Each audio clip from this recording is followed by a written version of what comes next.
Hello YouTube. Video number 11. Becoming a better communicator. So, I'm going to tell you a story on about me joining the Navy and getting out of the Navy. So, I got here in the U.S. in 1998. I think several months later, I joined the Navy in September. I was supposed to ship out in November, but then again, didn't want the snow up in Great Lakes in Illinois. So I asked my recruiter to let me ship out during September. So I got to boot camp September 14, 1998. I got to the U.S. May 1998. So that's like May, June, July, August, September. So before joining the Navy, I was holding some couple of jobs. You know, I was back then, 1998. I first got here, so my minimum wage was $6 here in San Jose. $6, and then I work Monday through Friday, and then I have a part-time on Saturday, Sunday. So during that time, there's a theme park here called Great America. I think it's called something else right now. But here in Santa Clara. So I was doing that Saturday and Sunday. And then I was doing electronics on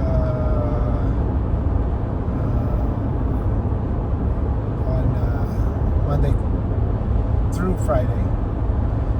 So, and then I met this guy. Well, not just a guy. It's my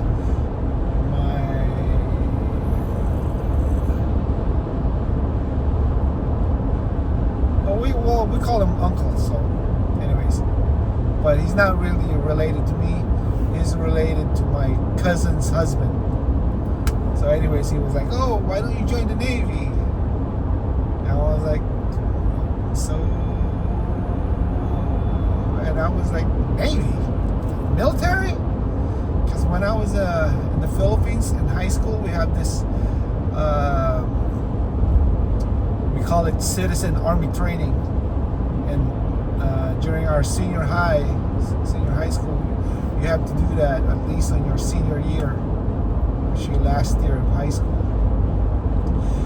And I was like, and I skipped those mandatory CAT or Citizen Army Training. You know, I used to skip those training back in the day because I didn't want to be in the military. And then when I got to college, we were all male students had to go through 2 years of ROTC.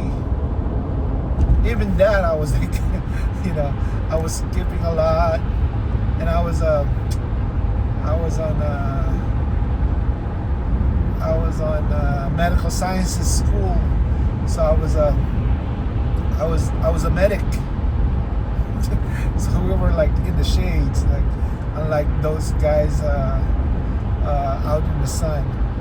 So even that, I missed a lot of training too, and I have to bribe my way out to pass the requirements.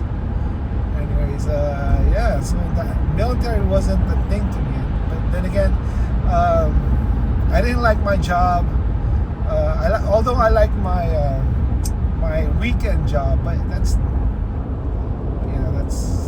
a team park. That's where I'm not gonna be there. I know that's not a career job. So I was like, he keeps talking to me about it.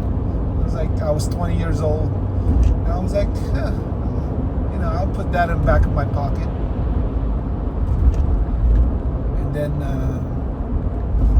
And then suddenly I was just, let's see how it is.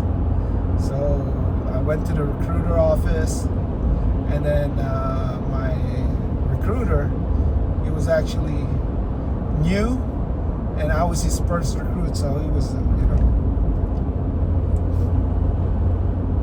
he wasn't, I don't think he knows what he's doing, but I was his first recruit, because he just got there in that station.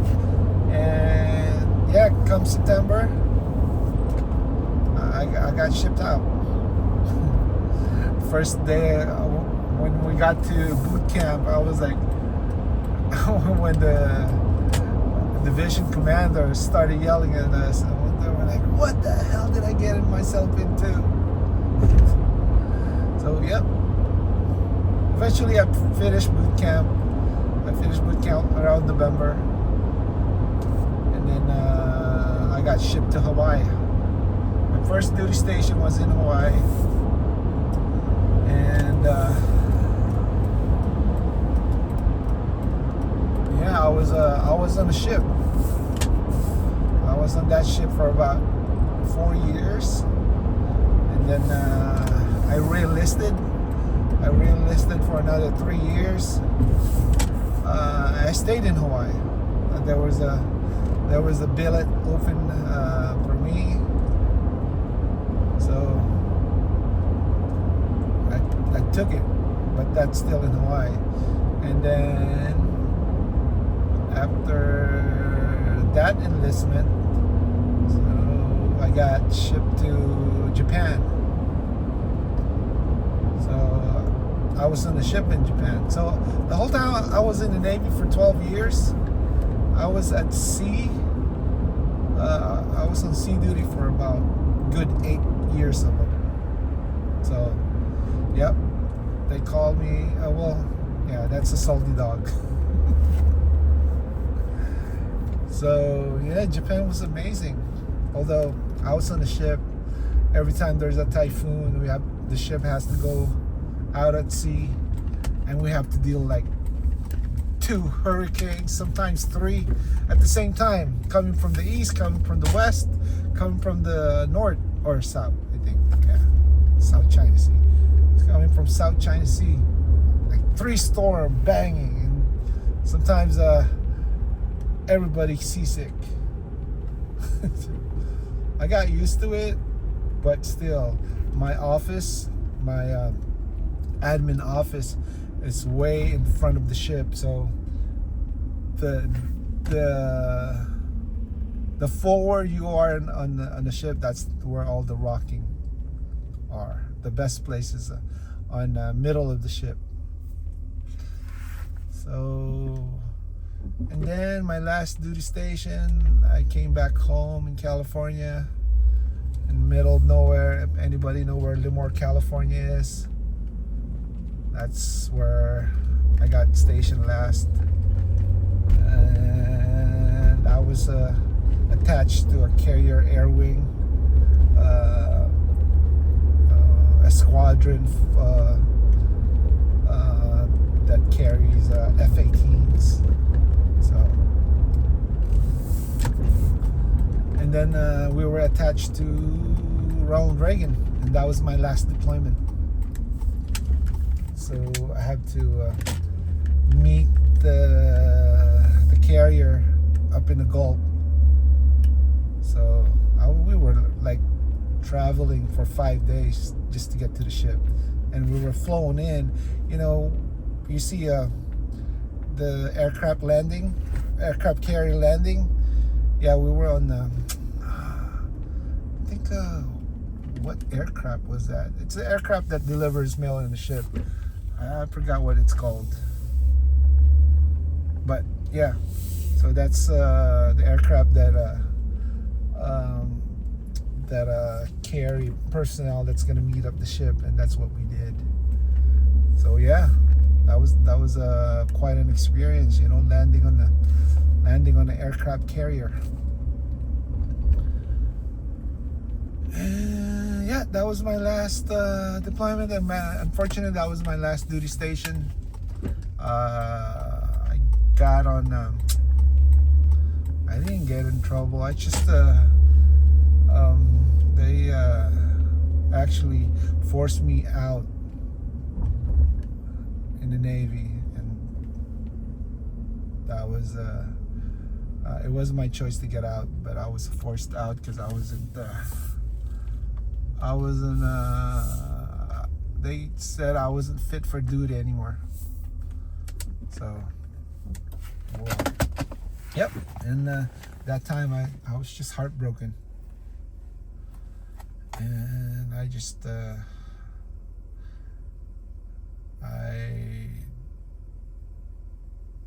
didn't do anything for 3 years. I mean, yeah, 3 years. I didn't do anything. Well, no, I went to school.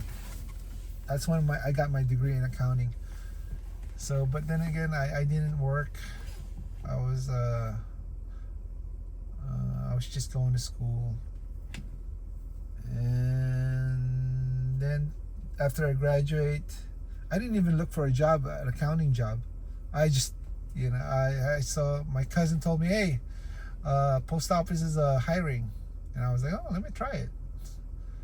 And I think I got hired because of my military background.